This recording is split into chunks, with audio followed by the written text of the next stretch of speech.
Բարի երեկո բարեկամներ, այսօր մեկնարկում ենք Քարահոնչ հայագիտական կենտրոնի գարնանային հանդիպումների շարքը։ Հանդիպումները ինչպես միշտ իրականացնում ենք ճարտարապետության եւ շինարարության ազգային համալսարանի հետ համատեղ այս հյուրընկալ դահլիճում։ Ուրախ ենք ձեզ նորից այստեղ տեսնել մեզ հետ։ Սիրով ներկայացնում եմ այսօրվա մեր բանախոսին, պատմաբան, Երևանի պատմության թանգարանի հնագույն եւ միջնադարյան պատմության բաժնի վարիչ Անժելա Տերյանին։ Մեր այսօրվա թեման է հայոց հնագույն դիցարանը։ Ինչպես միշտ բանախոսության ավարտից հետո հնարավորություն կունենանք հարցեր տալու։ Խնդրեմ, համեցեք Տիկին Տերյան։ Շատ ուրախ եմ այսօրվա հանդիպման համար, իսկապես ձմեռվա այս երկարատև հանգստից հետո փորձենք նորից մտնել հունի մեջ։ Փաստորեն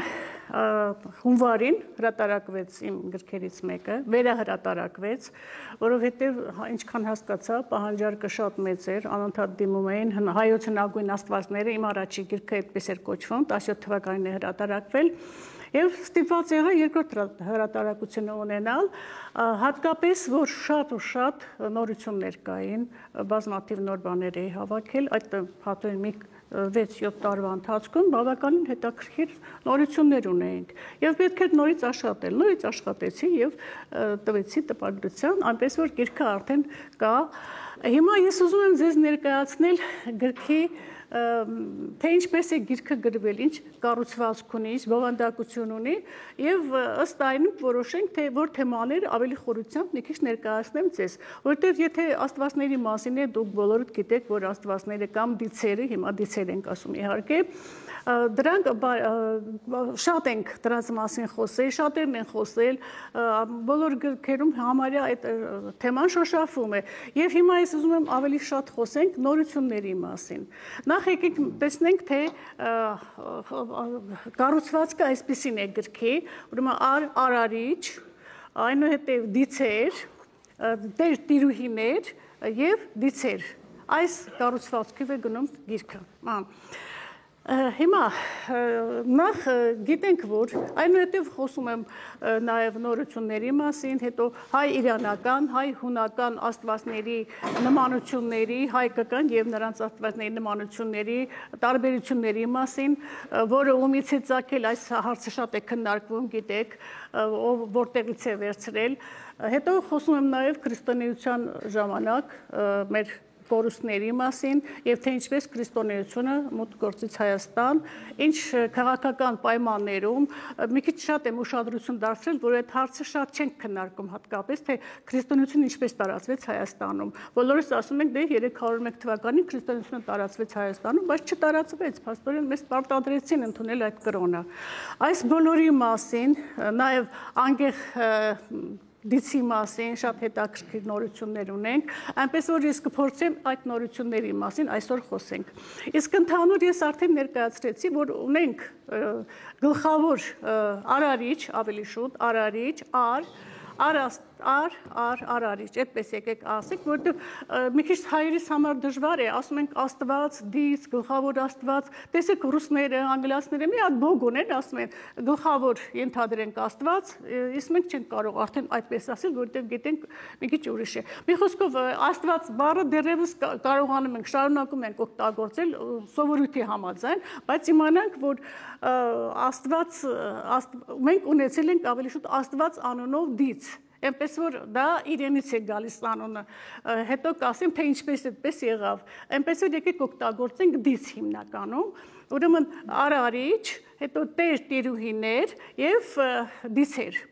Հիմա կխոսենք մի շատ քիչ ես ձեզ կներկայացնեմ, հետո մի քիչ ավելի խորը հետաքրքիր բաների մասին կխոսենք նորից։ Ուրեմն արարիչը գիտենք, արարիչ, գիտենք, որ հայկական լեռն աշխարհը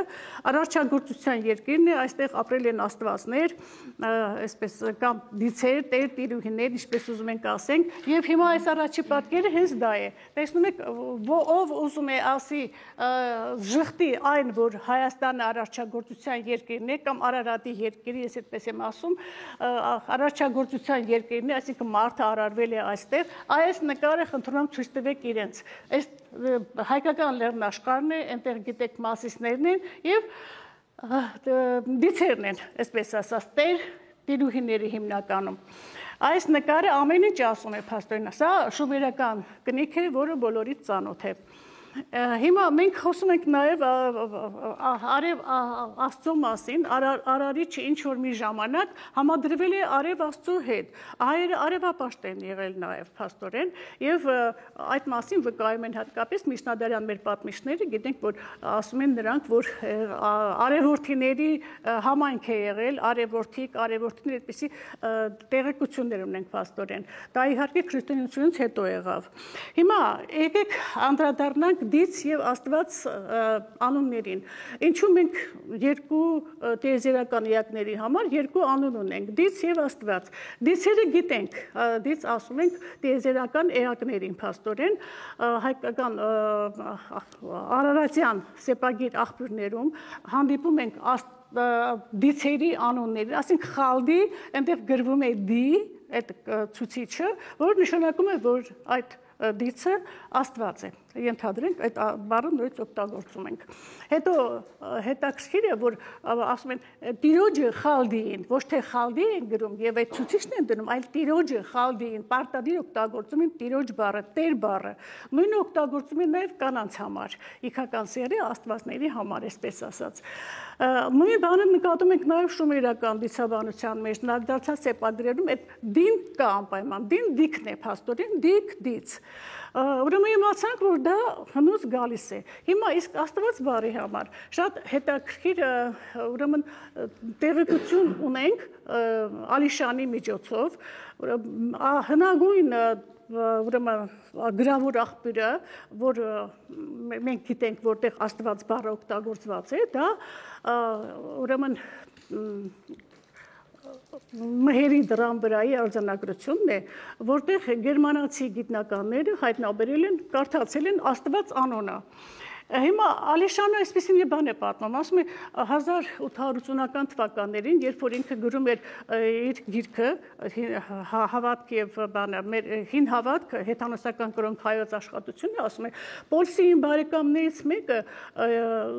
ասում է իրեն, Ալիշանին, որ գիտես իմ գերմանացի հնագետներից մեկը, Մորտման, որը Պոլսում ապրող հայ ընտանիքի հետ մոտ է եղել, ասում է արձանագրությունների մեջ կարդացել է Աստված անունը, քանի որ ինքը հայ ընկերներ ուներ այդ գերմանացի հնագետ Մորտմանը, հայերին ասում է, որ այսպեսի բան ենք կարդացել, Աստված անունը կարդացել ենք, սա այդ հայ ընտանիքը դիմում է Ալիշանին, Ալիշանը զարմանում է, ասում է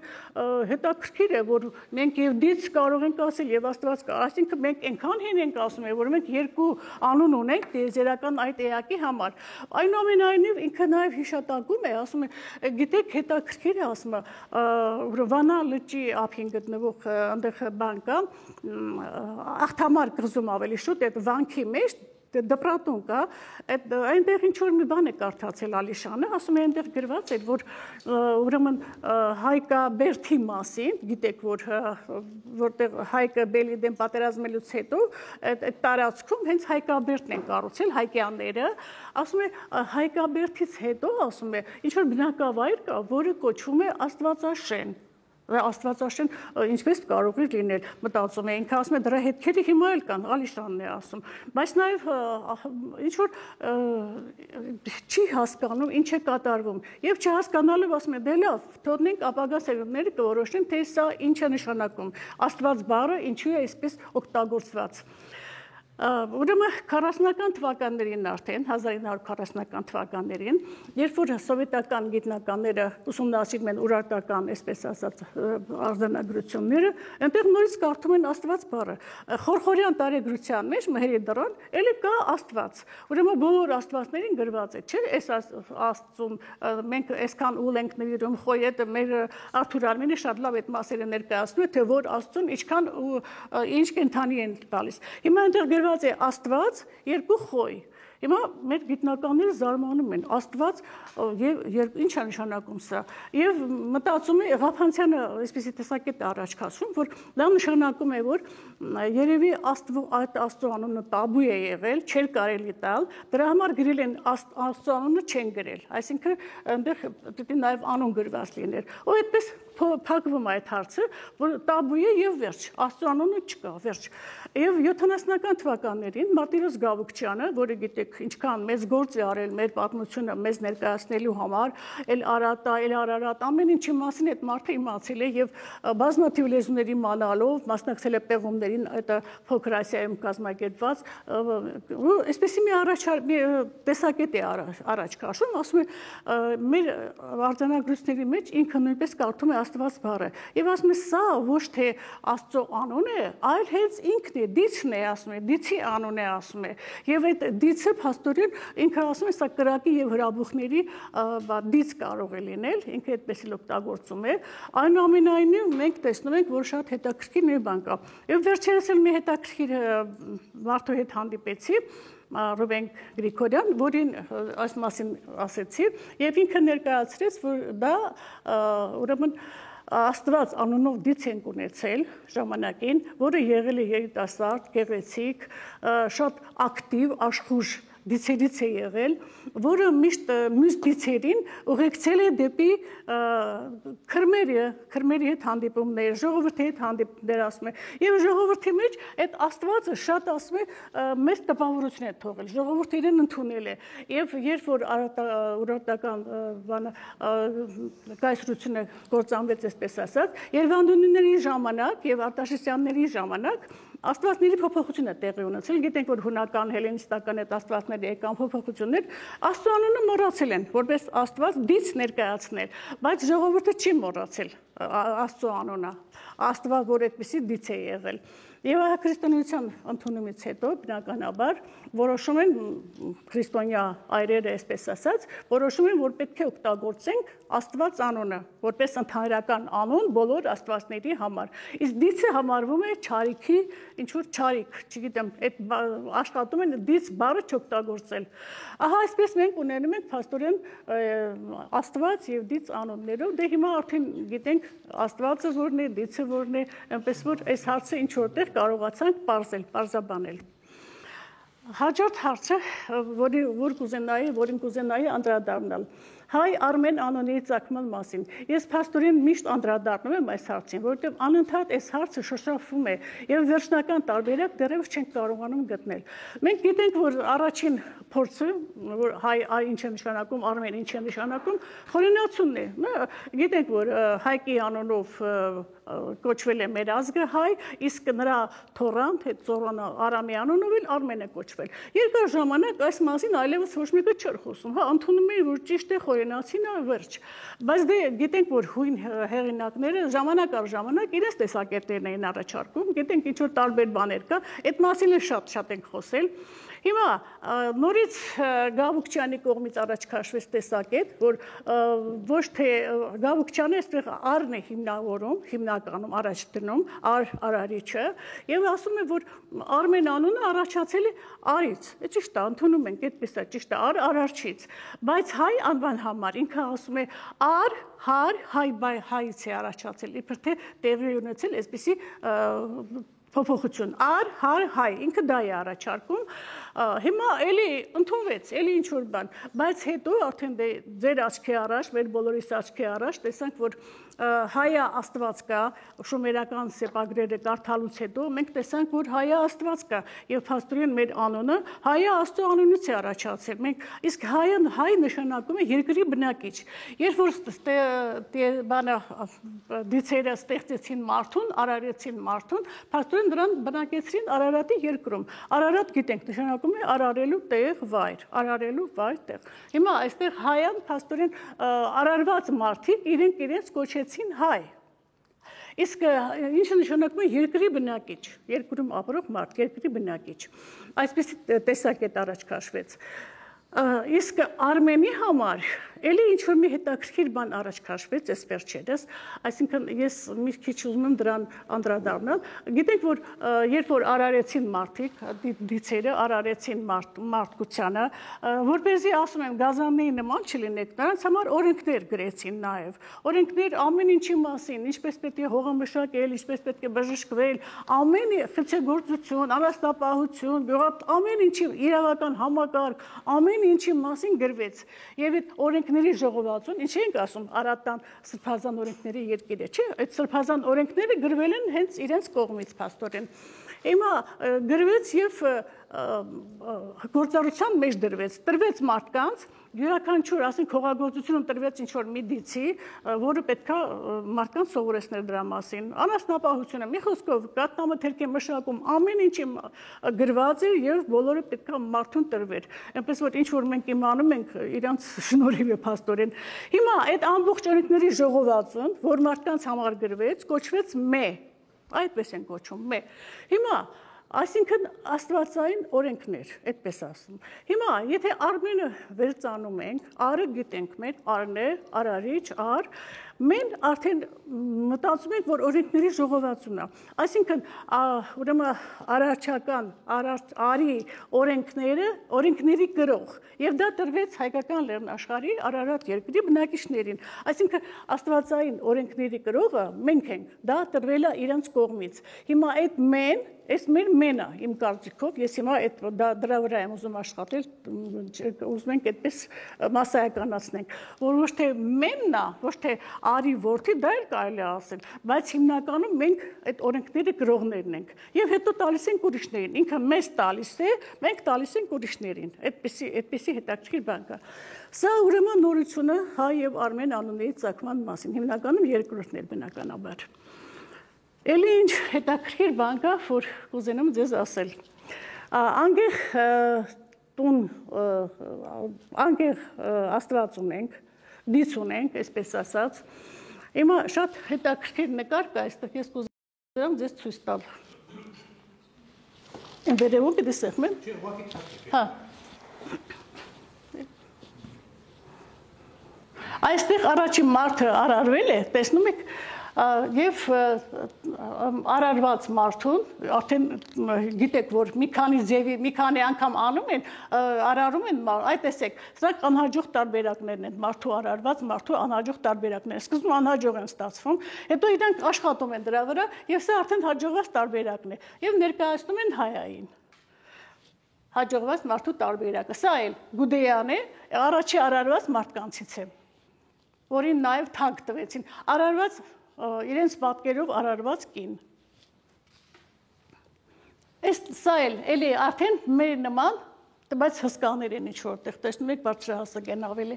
էլի արարված մարդ, որին ուղարկում են աշխատելու։ Սա հայան է և նրան ուղարկում են աշխատելու արդեն։ Ամիջապես հենց ստեղծում են ուղարկում են աշխատելու։ Սա էլի արարված կին, էլի Գուդեյան է, սա հայան է, Հիմա տեսեք, հետաքրքիր է այստեղ նկարի մեջ, տեսնում եք բարձրահասակ մարդիկ կան եւ ցածրահասակ մարդիկ կան։ Փաստորեն նրանք բարձրահասակները աստվածային ծագում ունեցող դիցերն են եւ նրանք մի ժամանակ իրար հետ են եղել, կապ են ունեցել իրար հետ։ Եվ այստեղ այս քանդակը հենց դա է ապացուցում, որ մարդու եւ տիեզերքի միջեւ, մարդու եւ դիցերի միջեւ կապը միշտ եղել է։ Ինչ որ մի ժամանակ, այդ տեսնում եք այստեղ էլ բարձրահասակ եւ այստեղ ինչ որ արարած չափը ուղղակի ցույց տալու համար եմ ասում։ Սա էլ բոլորիդ հայտնի է, այսպես ասած, Արբանյակ, ինչ որտեղ, որը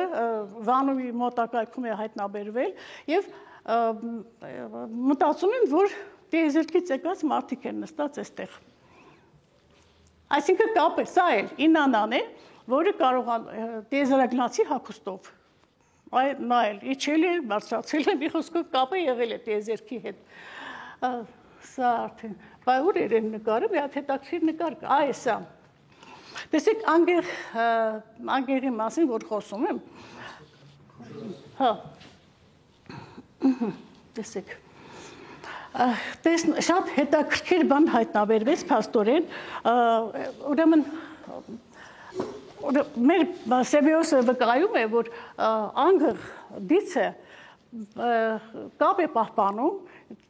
ստորերկրա աշխարհի եւ մեր երկրի միջև, տեզ երկրի ստորերկրա աշխարհի եւ մեր միջև այդպեսի կապ գոյություն ունի այս դիցի հետ կապված։ Հիմա սա նկարն է, որը հայտնաբերվել է Չաթալհույկից, Չաթալհույկը գիտեք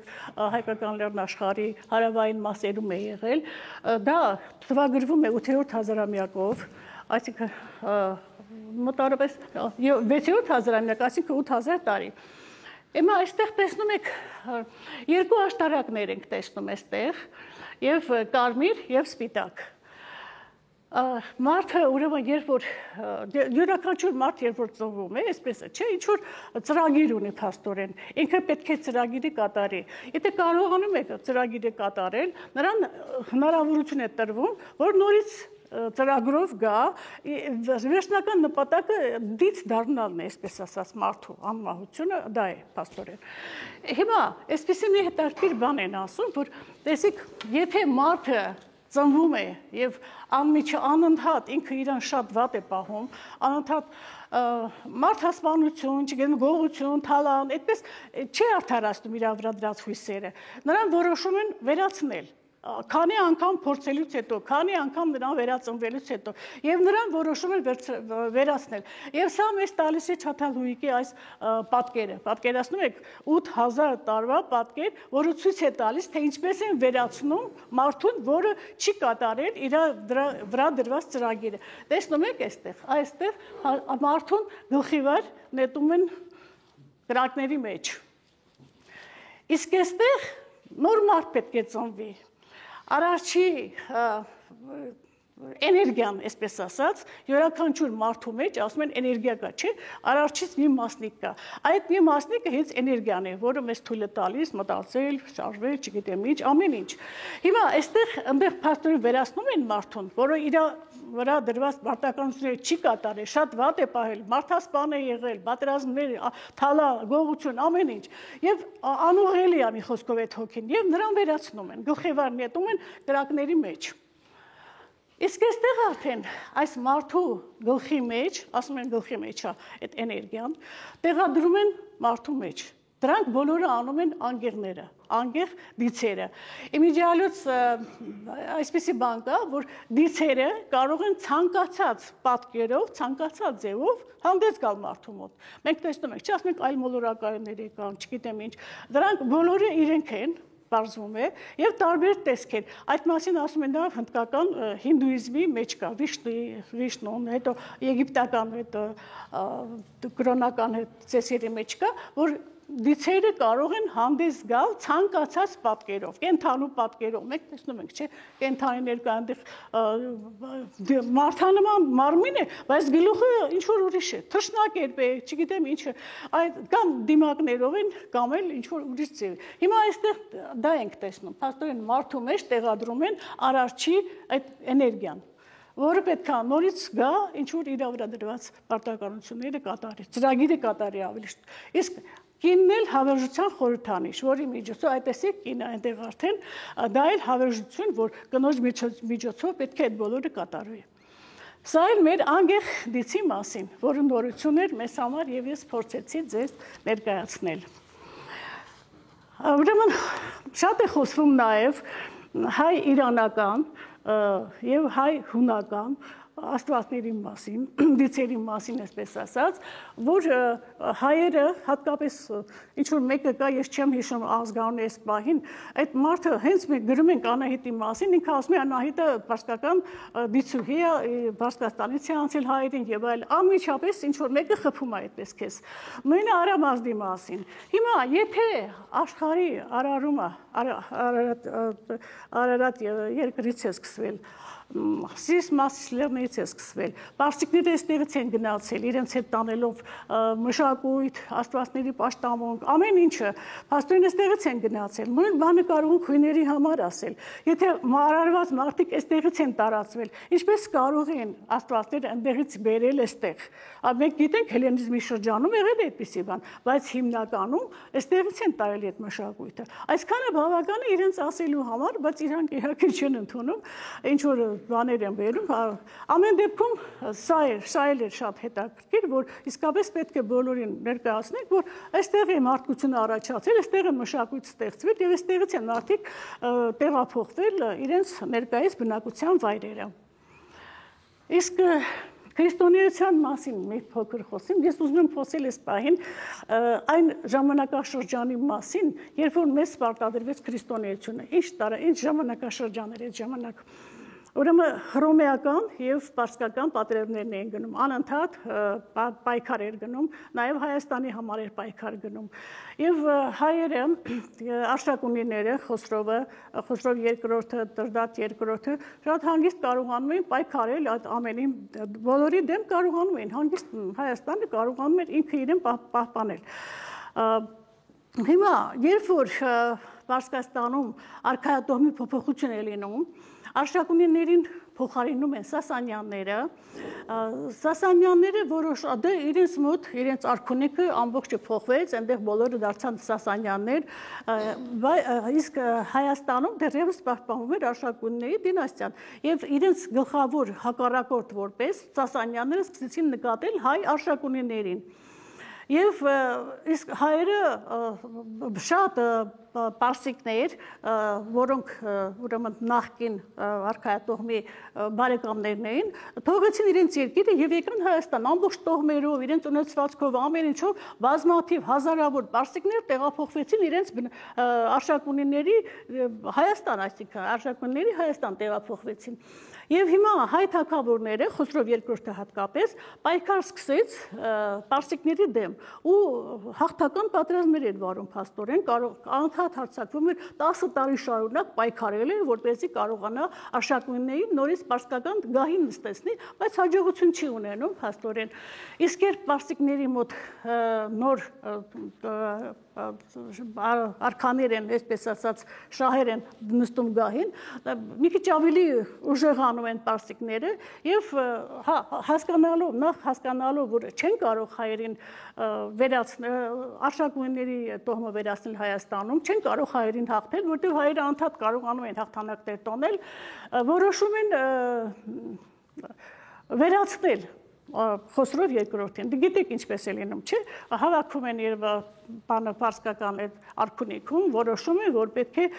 ինչ-որ ձևով վերացվի Խոսրով երկրորդը։ Այդ գործը իր վրա է վերցնում Անակը, որը իհարկե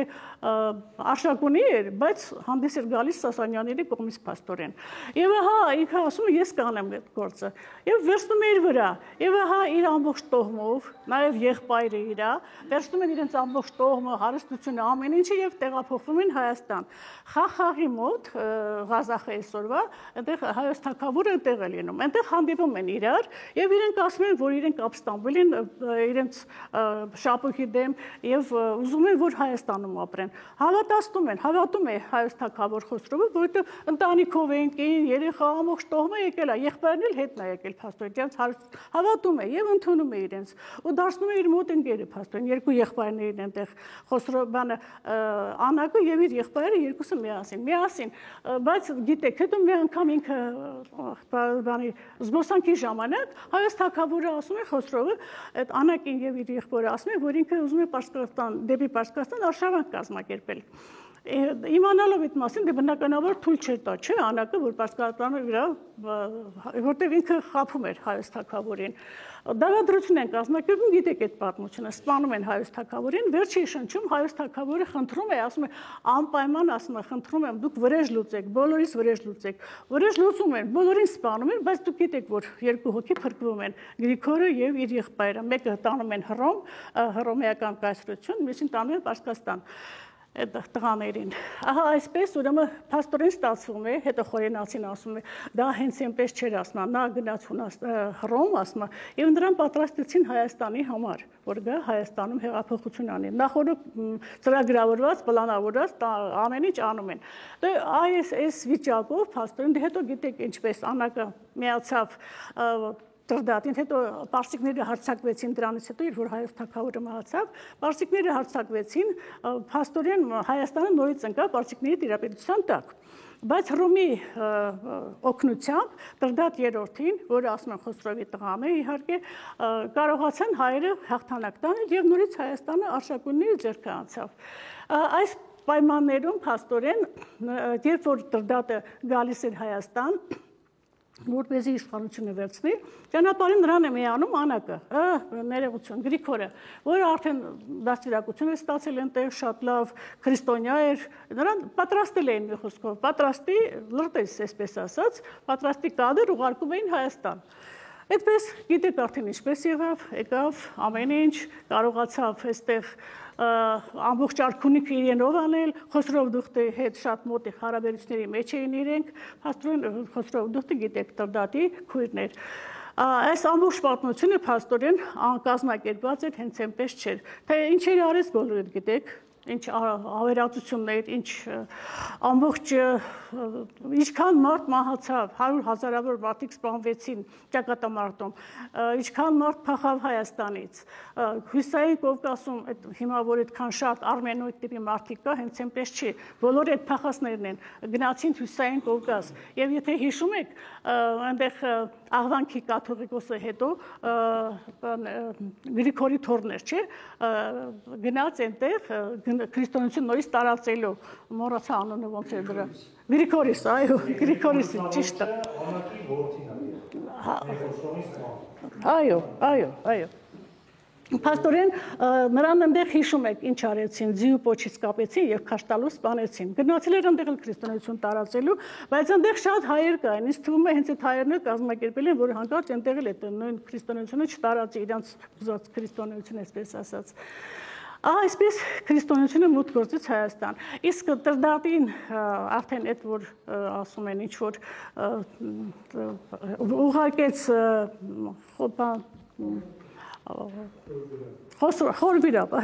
խորվիրապ ուղարկեց իմանալով ով է ինքը, բան այդպես, ամեն ինչը արվեց այդպես, բայց հետագայում գիտենք, որ Տրդատին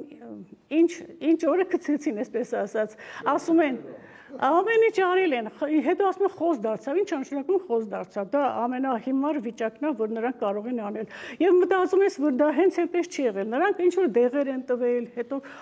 հոգեբանական ճնշումների է ենթարկվել այս խեղճ մարդը, ինքը այնքան հերոս տղա էր, հերոս մարդ էր Տրդատ III-ը, քաջ, բարձրահասակ, գեղեցկատես, պատերազմները բոլոր հաղթած, նույնիսկ Խորենացին ասում է, մի անգամ հռոմեական բանակի կազմում Տրդատը մասնակցում է ճակատամարտի ինչ-որ, որտեղ հռոմեացիները եւ հայերը պարտություն են կրում, դե հիմա հետ են նահանջում, պետք է Եփրատ գետը անցնեն ասում, ու պատկերացնում եք Տրդատ III-ը ձիու սանձը վերցնում է իր վրա, ու Եփրատ գետը լողալով անցնում է, այդպեսի ուժեղ մարդ է եղել, եւ այս ուժեղ մարդուն տեսեք ինչ որի են հասցնում իրենք, փաստորեն դեղերի միջոցով, հոգեբանական ճնշումների միջոցով ամբողջ իշխանությունը անցնում է Գրիգորին փաստորեն, եւ այնտեղ մեր պատմիչները ասում են Տրդատը արդեն իր վերջի տարիները անց էր կացնում միայն Աստվածաշունչ կարդալով եւ ասում է նաեւ լացելով, երբ որ ուշքի էր գալիս, լացում էր երկրի համար։ Դուք հասկանում եք, որ ինչ սխալ բան է արել ինքը։ Ինչպես։ Այո, եւ բայց ինքը հասկանում էր, որ ինչ ահավոր աղետի մեջ է երկիրը հայտնվելու, ասում է, անմիջապես լացում էր, հենց երկրի անունը լսում էր այդ մարդը։ Հիմա այսպեսի հետաքրքիր մի բաներ ես հայտնաբերեցի, ուրեմն Խորենացու աշխատությունը գրափարից հայերեն թարգմանող Ստեփան Մալխասյանցը, գիտեք, մեր հայտնի լեզվաբան, պատմաբան եւ այլն, այս մարդը այս գրափարից հայերեն թարգմանողներից մեկն է ինքը։ Եվ ինքը այս ամենի մասին գրելուց հետո մտածում է, ասում է, ախր հնարավոր չէր, ասում է, որ Գրիգորը իր մահով մահանար։ Հետո ասում են, իբր թե մանյա այրիկ գնաց, ճգնավոր դարձավ, 30 տարի այնտեղ ապրեց, գահը տվեց իր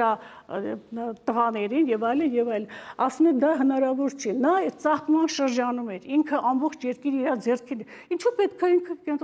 մեկուսանար, երբ որ ինքը ինչ ուզում անում էր, թագավորը այլևս ոչինչի տերը չէր, ամբողջ կաթողիկոսը վերցրել էր իր ձեռքը փաստորեն։ Եվ ասում է,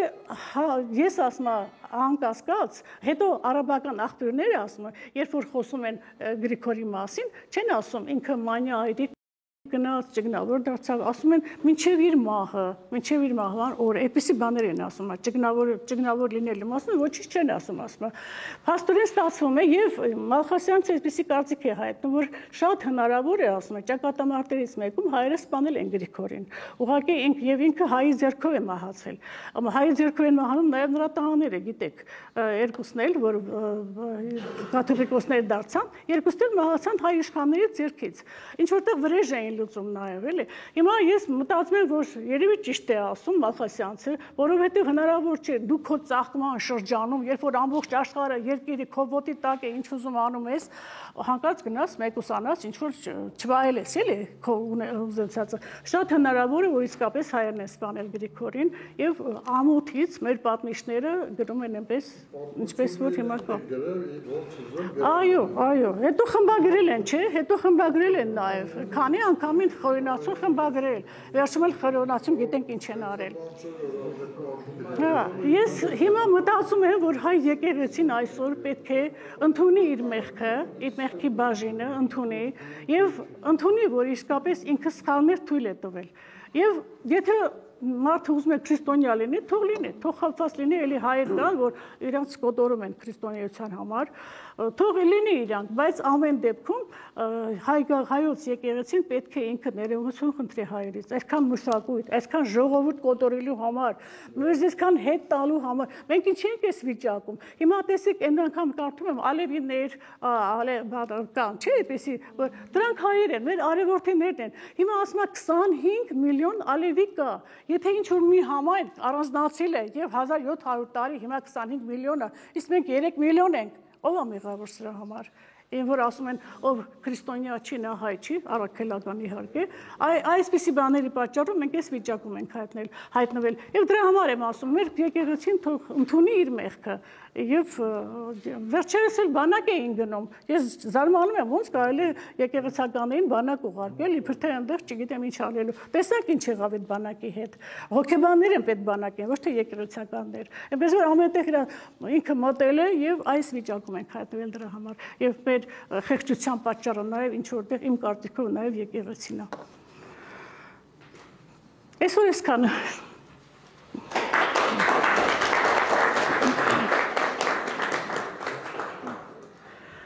Եթե հարցեր կան, խնդրեմ։ Հա, մի բար, լավ, մի դու։ Բռնեմ հարցը։ Դիցերի մասին ես իհարկե շատ եմ մտածում։ Ինչի մասին։ Դիցերի։ Հա։ Նրանք իրական եղած բաներ են գոյություն ունեցած, թե ֆանտաստիկա է։ Ես սկզբում կարծում էի ֆանտաստիկա է, հեքիաթի ժանրից է, բայց հիմա հավատում եմ, որ կան։ Հիմա տեղից հարց է ծագում։ Եկան քրիստոնյաները, Հիսուս Քրիստոսը եկավ, ամեն ինչ իր ձեռը վերցրեց, ամեն ինչ փոխեց, այդ դիցերը 2000 տարի բաուր են, ինչի՞ց են չեն անում։ Ասեմ, կարող մեզ ազատագրեն, չէ։ Չէ, դե գիտեք ինչ, մենք պետք է ինչ-որ քայլ անենք, որ իրանք մեզ օգնեն։ Հենց այնպես չէ, էլի, այդպես չէ։ Հետո վերևներում էլ այնտեղ օրինակ նկարներ կա, որ աստվածների ճակատամարտ է, այնտեղ էլ է պայքար գնում ինչ որտեղ կան բարի եւ չար աստվածներ։ Մեր դիցաբանությունը դա չի ընդունում, չէ՞։ Մենք ասում ենք բարի չար աստված չի լինի, որովհետեւ արարչի հնարածը ստեղծած մարդը չար չի կարող լինել, բայց պարզվում է կան, այդպիսի բաներ դե հույները, պարսիկները ունեն, չէ՞։ Ահա կարդացել եմ, կան իհարկե, բայց մեր աստվածները Հիմա եթե մենք քայլ անենք, ամեն ինչ լավ կլինի։ Ազգովի քայլ անենք, որ իրանք օգնությունը կլինի։ Իմիջիալից Բելի Հայկի եւ Բելի պատերազմի ժամանակ իրենք մեզ օգնել են, պատկերացրեք։ Հենց Ալիշանի գրքում գրված է թին հավատքի մեջ, ասում է բանը մեր զորավարը Հայկը չի եղել իհարկե, այնտեղ կարծեմ ասում են ուրիշն է եղել, ուղղակի Հայկը իրեն օգնել է։ Հիմա Հայկը երազում է տեսել, թե ինչ չափի նետ ու աղեղ սարքի, որ կարողանա պայքարել, որ կարողանա խփել Բելին։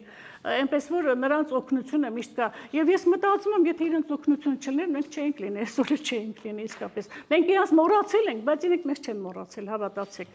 Եվ այդ օգնությունը մենք հաստատ ունենալու ենք։ Ձեր այս նոր գրքում կա արդյոք բանը այս անցումը բանի թագավորության եւ Երևանդունիների հետ որ անունները չի բռնում էլի հիմա դա ինչի հետևանք է սեպագրերը սխալ կարդալու հետևանք է թե ինչի Չէ, անունները բռնում է, անունները բռնելու հարց չկա այստեղ։ Ուղղակի գիտեք ինչ հետաքրքիր բան եղել։ Արարատ Ուրարտուի անկումից հետո Փաստորեն այնտեղ առանձին փոքր թագավորություններ են առաջացել։ Երևանդունիները, հետո Պարթևները, իրենք էլ անշան սուզա քաղաքներ կային, որոնց տերերս Պարթևներն էին, Պարթև անունով Աքեմեն անունով այդ պարսիկներ, ինչ որ ղեկավարը փոքր թագավորություններ էին։ Այնտեղ պայքար էր գնում։ Դա Կապուտան եւ Վանա լճերի միջի տարածքն է։ Իմիջիալից բոլոր արքայատոհները, ես այնտեղ ունեի արքայատոհների մասին, այդ բոլոր արքայատոհները Միտանից սկսած, բոլորը այդ տարածաշրջանից են, գիտեք, նենց հետաքրքիր է։ Միտանին, հետո Արարատ Ուրարտուն, բոլոր իրանական արքայատոհները նույնպես այդ տարածքից են, այնպես որ նրանք իրար հետ հարազատ են եղել, արյունակցական կապեր են ունեցել սկզբնական շրջանում։ Ամբողջը եւ եթե ասենք մեկ ասում են Հայաստանը պարսիկների տիրապետության տակ էր Ուրարտուից հետո, չէ, այդպիսի բաներ են ասում, բայց այդպես չի եղել։ Այնտեղ հավասար թագավորություններ են եղել, որտեղ ասենք հորեղբոր տղան ա իշխել մտեղ, այնտեղ եղբայրն ա եղել։ Իրանք բոլոր արյունակցական կապերով կապված են եղել եւ երբ որ մեկ արշավանքի է գնացել, պետք է զորք տար, հետո նաեւ հարկ պիտի տար։ Հիմա ընդհանրենք բանը Շիրակը կամ Լորին հարկ են տալիս կենտրոնական պետությանը, ասում են իր տիրապետության տակ են, այդպես չէ, էլի։ Մի քիչ սխալ են ներկայացնում ոչ մեր բարեկամները, որ հայերը իրանք տիրապետության տակ են, այդպես հավասարների մեջ մեկը առաջ ա եղել, մեկը ավելի բարձր ա եղել եւ իր շուրջն ա համախմբել բոլորին։ Այնպես որ Երևանը եւ Կեաքսար, Մարերի առաջնորդը, բոլոր հարազատներ էին, իրար ճանաչում էին, խնամիական կապերով կապված էին, դե հիմա այդ լինում է, չէ, որ եղբայրների մեջ էլ ախռովություն լինում, մեկը չգիտեմ ինչ է անում, այնպես որ մեկը մեկի տիրապետության տակ չի եղել, հավասարների մեջ առաջինն ա եղել, դա շարունակվեց այնքան ժամանակ, մինչև Դարեհ առաջինը իշխանության եկավ, որը փորձեց բոլորին ենթարկել իրեն, երկիրը բոլորը բաժանեց 20 սատրապությունների, Հայաստան 2 սատրապության բաժանեց եւ այլն։ Դե հետո Երևանից հետո գիտենք արտաշիսյանները եկան, այնպես որ ոչ մեկը ոչ մեկի տիրապետության տակ չի եղել։ Փոքր թագավորություններ են եղել, որի ժամանակ մեկը միշտ առաջ ա անգել եւ մյուսներին տարել է զորք տվեք ինձ, հարկ տվեք եւ այլն։ Այդպես է եղել։ Հասկանալի է, ես ուղղակի անունների վրա, ասենք բանի թագավորության ժամանակ Հալդին էր գլխավորը, իսկ Երևանդունիներից սկսած արդեն Արամազն էր։ Հիմա նույնն են դրանք։ Ինչ աստվածների նկատի ունեք, դիցերի նկատի ունեք։ Աստվածների, դիցերի անունների մասին է խոսքը։ Նույն աստվածներն են։ Իհարկե։ Ասենք բանի թագավորության ժամանակ, որ այդ անուններով են հանդես գալիս, դա սխալ ընթերցանության հետևանք է, թե ինչի հետևանք է։ Նաև սխալ ընթերցանության հետևանք է, բայց գիտեք ինչն է հետաքրքիր, երբ որ մի արքայատոհմ գալիս էր իշխանության, ինքը իր տոհմի աստվածներին առաջ էր բերում։ Հիմնական տաճարներ էր նվիրում, ամեն ինչ իր տոհմի աստվածների համար էր անում, այդպիսի բան էլ ա եղել։ Դրա համար այդպիսի փոփոխությունների տարբերություն լինում է։ Հետո դուք գիտեք, մեր ամբողջ գրականությունը չկա, ոչնչացված է։ Մենք այսպես փշուր հավաքում ենք, մի կերպ ուղեղների զոր տալով հասկանում ենք, թե ինչ է կատարվել։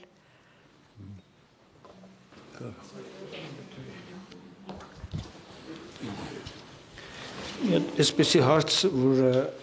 դիցերի մասին էլի։ Ինչի մասին։ Դիցերի մասին։ Ես էլի հավատում եմ, որ այդ շումերական անունակներին, դիցերին, ինչ որ դուք պատմեցիք, ներկայացիք հայկական արդեն տարածաշրջանում։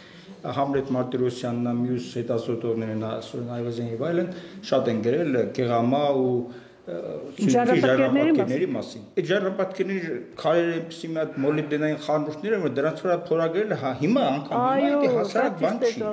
Այդ ո՞նց են այն ժամանակ 10-15000 տարի առաջ փորագրել իրար մեջ ինչ որ ուրեմն դիցերն են արել։ Ուրեմն դա մեզ սովորեցել են, դա դրանք գրադախտակ են ծառայել, որտեղ այդ քարները նայում ես հարթ, փայլուն, մակերեսով դա գրադախտակ են ծառայել, որ մեր նախնիներին սովորացնեն ինչ որ նախնական բաներ։ Հիմա այդպես սովորացնելով եկել են, հիմա ընդունում ենք, որ 10-12000 տարվա են, բայց դրանց հետո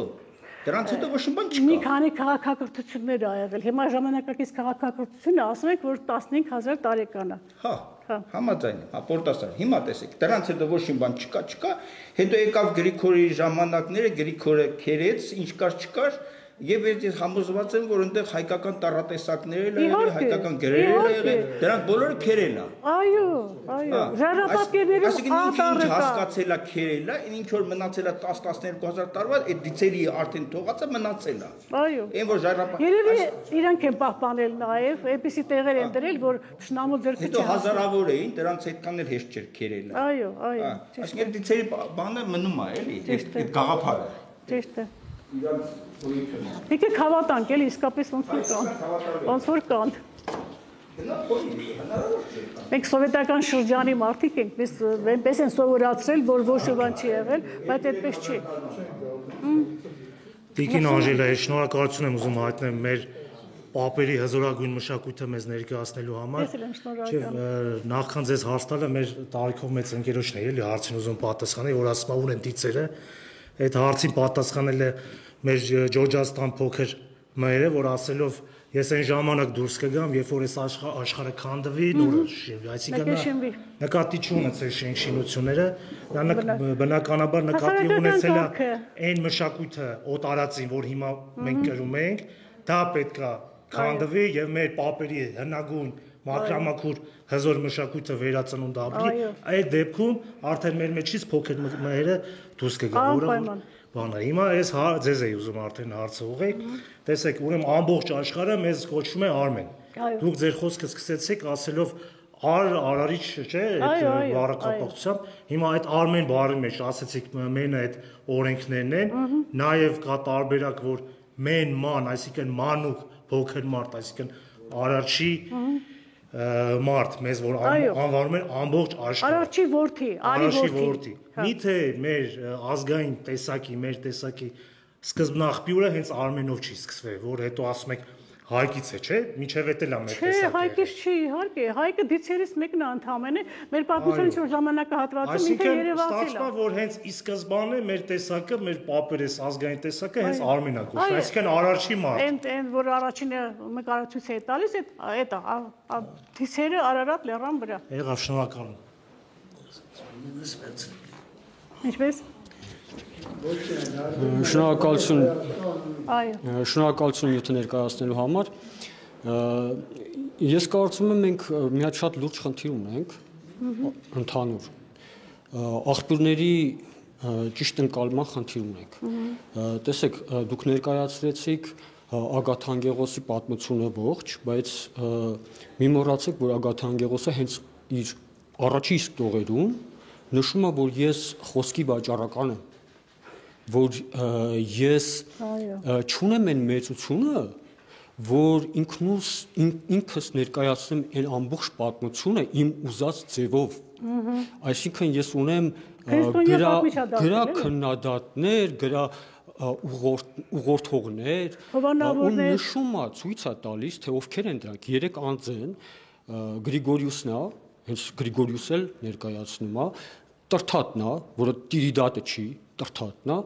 եւ Կոնստանտին կաթողիկոսն է, որը նույն Կոնստանտին կայսրն է։ Ուրեմն տեսեք, սա լուրջ խնդիր է։ Ես սա դիտում եմ որպես լուրջ խնդիր, ու մենք անընդհատ այս բերված նյութը ներկայացնում ենք որպես հավաստի աղբյուր։ Մեկը դա, մյուսը խորինացու հետ կապված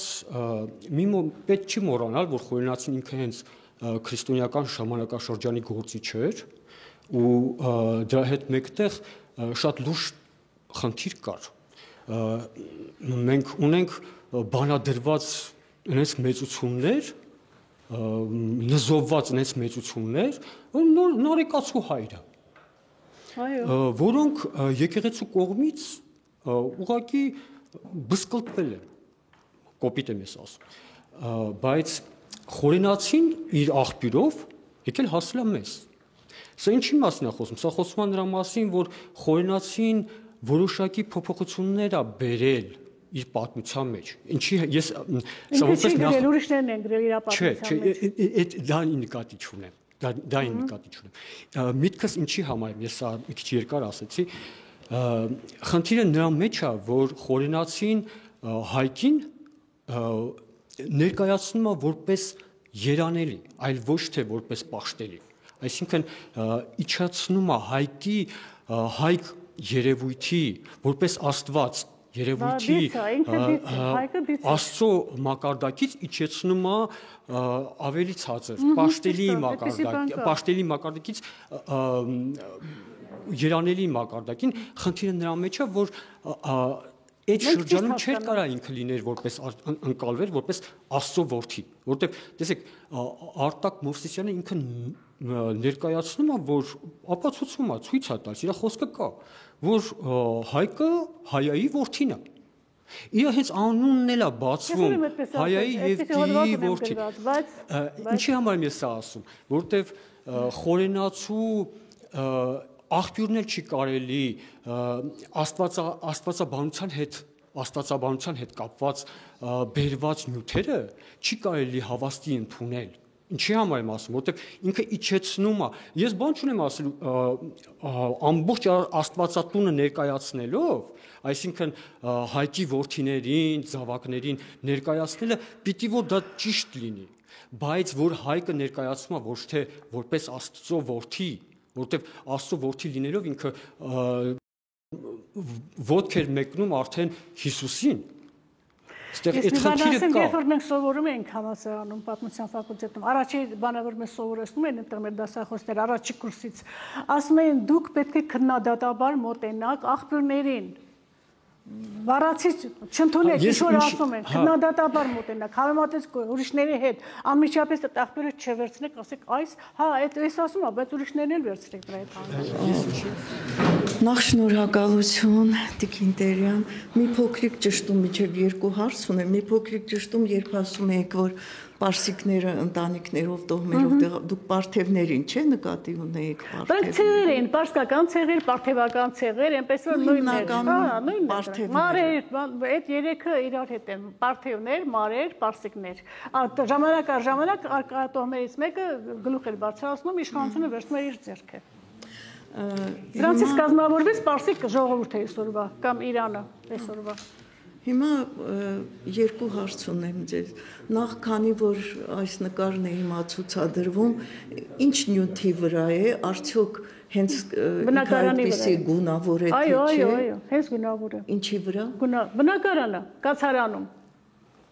Չաթալ հույուկի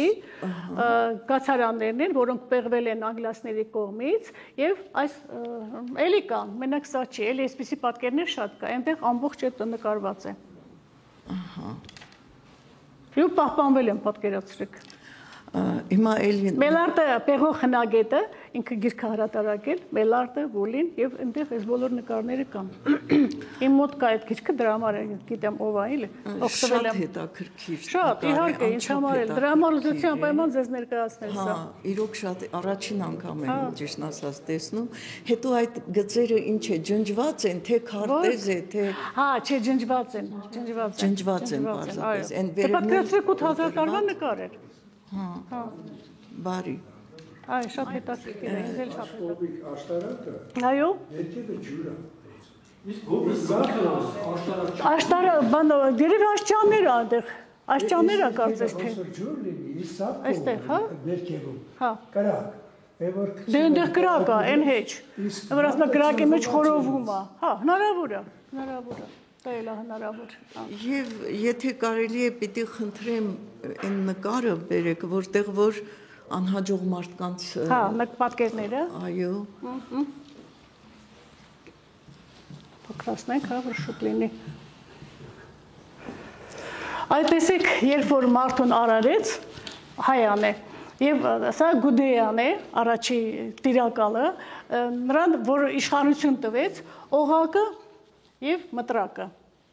Դա իշխանության նշաններ են։ Օղակը հավաքող, որ ժողովրդին հավաքի պետության մեջ, իսկ մտրակը, որ կարողանա կառավարել։ Մեր Անահիտն է, ես տեսեք Գրիգորի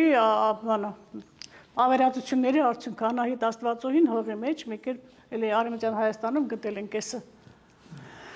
Այստեղ էլ Պորտասարն է այստեղ էլ։ Այդպես է էլի Արարչի էներգիան է, որը պետք է տեղադրվի այստեղ ինչ որ պատկեր կա, մարդու մեջ պետք է տեղադրվի։ Փաստորեն Պորտասարում էլ նույն պատկերը կա։ Այստեղ էլ տիեզերանավն է, տեսնում եք, այն վերևում տիեզերանավ է։ Կարիչ համաստեղությունն է։ Շատ հետաքրքիր պատկերներ են սրանք։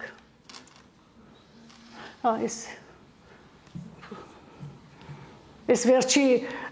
հոդվածը գրքում վերջում ուզեցի մի քիչ ավելի ուրախ նոտայով ավարտել հայկական հնագույն տոնակատարությունները, որ հայերը եւ այն ժամանակ են քեֆ արել, ուրախացել եւ հիմա, այսինքն Արատայից Երևան էլ է այսպես բանը Արթուր Արմինը այս պատկերները իր ֆիլմում, այս վերջերս որ ֆիլմ հանեց, այնտեղ օգտագործել է շատ հավանեցի։ Այստեղ էլ հայան է Տիգրիս Եփրատ գետերով նավակի մեջ ինքը գնում է, նավարկում է եւ շրջապատի ժողովրդին տալիս է գիտելիքներ։ Դե դա էլ է։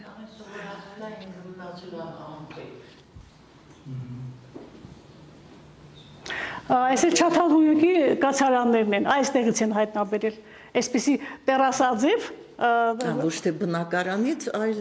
պաշտամունքային։ Կացարան, չէ, սրանք կացարաններ են, ապրելու, ապրելու տեղ են սրանք։ Բնակարանները նաև սրբատեղիներ են եղել։ Իմիջիայլոց այս այդ նկարները չբերեցի, այստեղ ոնց որ կա, այդտեղ նաև իրենց նախնիներն են թաղել, հենց որտեղ իրենք ապրել են, այնտեղ գլխավոր նախնում թաղել են այդտեղ, ու իրանք այդտեղ ապրել են նաև։ Տրդատ երրորդը, տեսեք, ինչ տղամարդ է եղել եւ ինչ են դարձրել։ Ես իմացա, որ ես ուզում։